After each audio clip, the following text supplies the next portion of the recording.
Hi Food Explorers! Andito tayo ngayon sa Quezon City.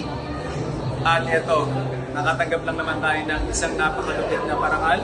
So maraming salamat sa Anak TV.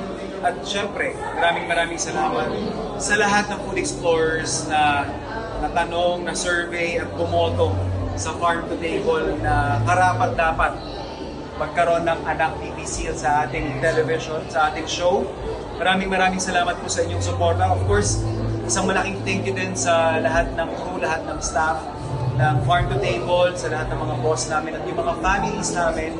Maraming salamat. We're sharing this to all of you guys. Kita-kits every Sunday sa ating mga food adventures, only on GTV after Sparkle Unit.